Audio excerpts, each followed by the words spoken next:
Matthew 26, the plot to kill Jesus. When Jesus had finished all these sayings, he said to his disciples, "You know that after 2 days the Passover is coming, and the Son of Man will be delivered up to be crucified." Then the chief priests and the elders of the people gathered in the palace of the high priest, whose name was Caiaphas, and plotted together in order to arrest Jesus by stealth and kill him. But they said, "Not during the feast, lest there be an uproar among people." So, note, they planned to do it in secret, and all that he did, which furthermore was blasphemy. Jesus anointed at Bethany. Now, when Jesus was at Bethany in the house of Simon the leper, a woman came up to him with an alabaster flask of very expensive ointment, and she poured it on his head as he reclined at the table. And when the disciples saw it, they were indignant, saying, "Why this waste? For this could have been sold for a large sum and given to the poor." But Jesus, aware of this, said to them, "Why do you trouble the woman? For she has done a beautiful thing to me. For you always have the poor with you, but you will not always have me. In pouring this ointment on my body, she has done it to prepare me for burial. Truly I say to you, wherever this gospel is proclaimed in the whole world, what she has done will also be told in memory of her." So this was a very expensive oil, and she has poured it on Jesus for burial, because she knows that he's going to be an important person. He is an important person. Usually they would do expensive things like that for people in power, but she did for Jesus, and she knew his worth.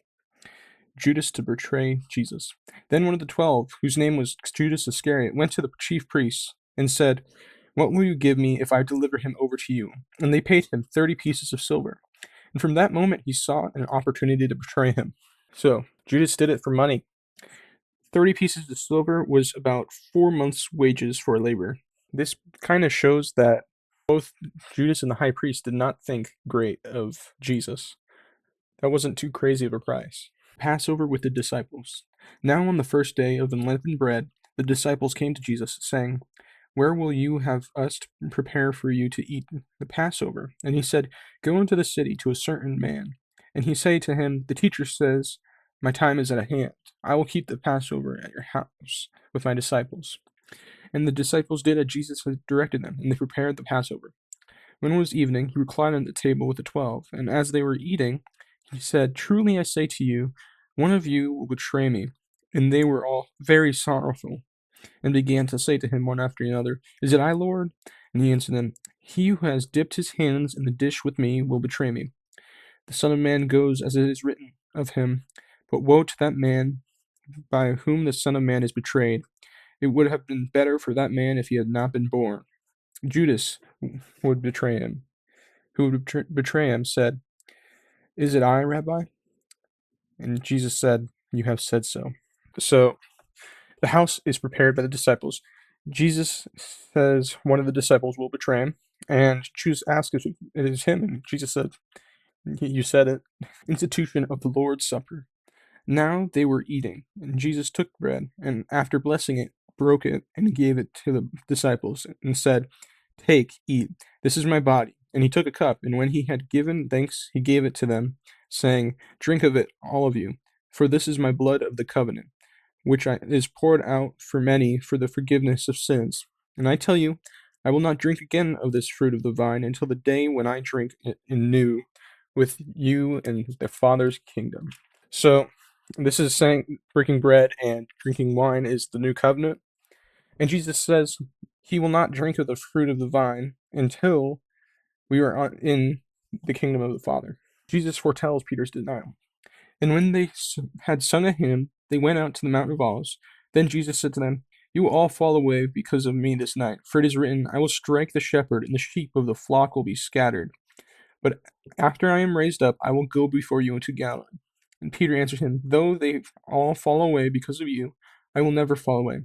Jesus said to him, "Truly I tell you, this very night, before the rooster crows, you will deny me 3 times." And Peter said to him, "Even if I must die with you, I will not deny you." And all the disciples said the same. So before this, they sang a hymn, and they went to the Mount of Olives. And Jesus says that Peter will deny him 3 times before the rooster crows, which means before day comes. Jesus prays in Gethsemane. Then Jesus went with them to a place called Gethsemane, and he said to the disciples, "See here while I go over there and pray." And taking with him Peter and the two sons of Zebedee, he began to be sorrowful and troubled. Then he said to them, "My soul is very sorrowful, even to death. Remain here and watch with me." And going a little farther, he fell on his face and prayed, saying, "My Father, if it is possible, let this cup pass from me. Nevertheless, not as I will, but as you will."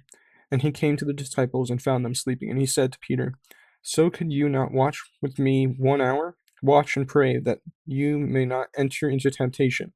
The spirit is indeed willing, but the flesh is weak." Again, for the second time, he went away and prayed, "My Father, if this cannot pass unless I drink it, your will be done." And again he came and found them sleeping, for their eyes were heavy. So leaving them again, he went away and prayed for the third time, saying to the same words again. Then he came to the disciples and said to them, "Sleep and take your rest later on. See, the hour is at hand, and the Son of Man is betrayed into the hands of sinners. Rise, let us be going, and see, my betrayer is at hand." So Jesus was very sorrowful. So he went further into the garden and he prays to God, and he's like, "Take this cup from me." Verse 41. "Watch and pray that you may not enter into temptation. The spirit is indeed willing, but the flesh is weak."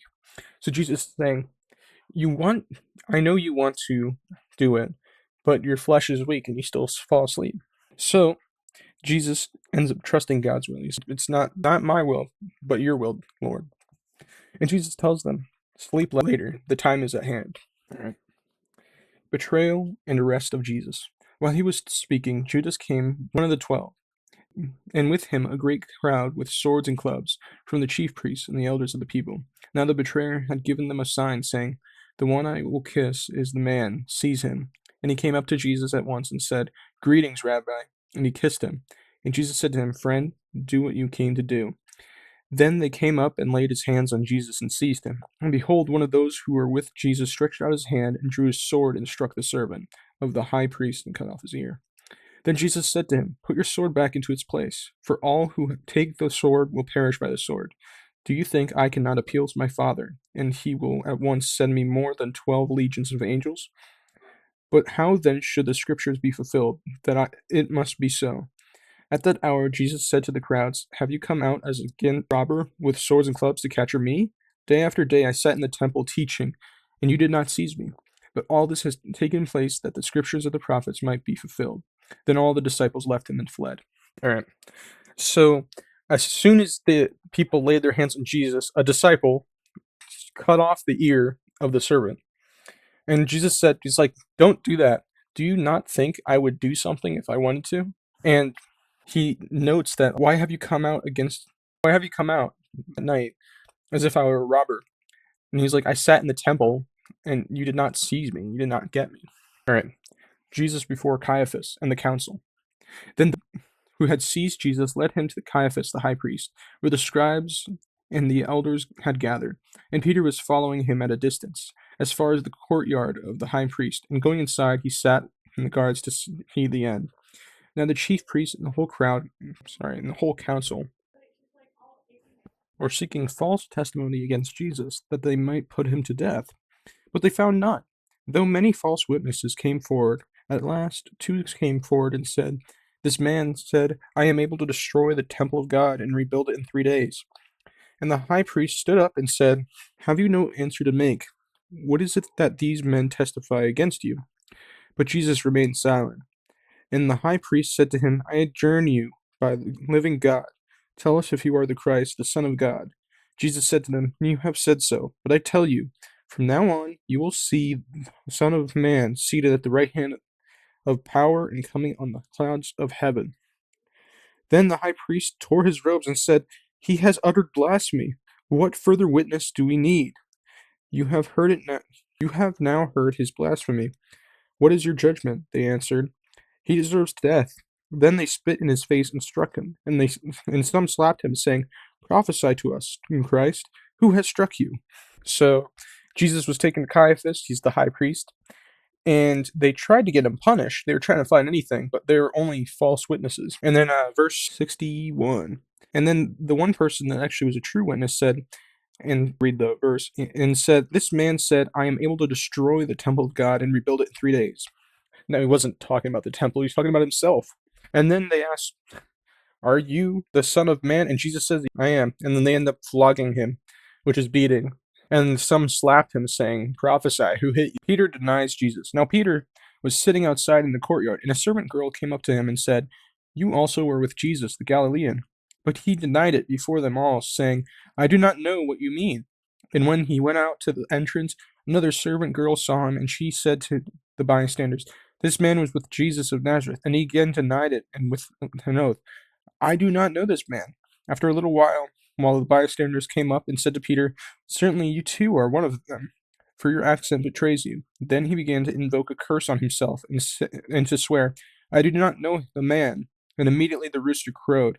And Peter remembered these sayings of Jesus, "Before the rooster crows, you will deny me 3 times." And he went out and wept bitterly. So a servant girl says that he was with Jesus.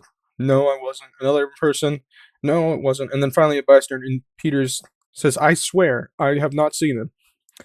And then the rooster crows, signifying that day has come, and he was sad. Alright, that's the end of the video.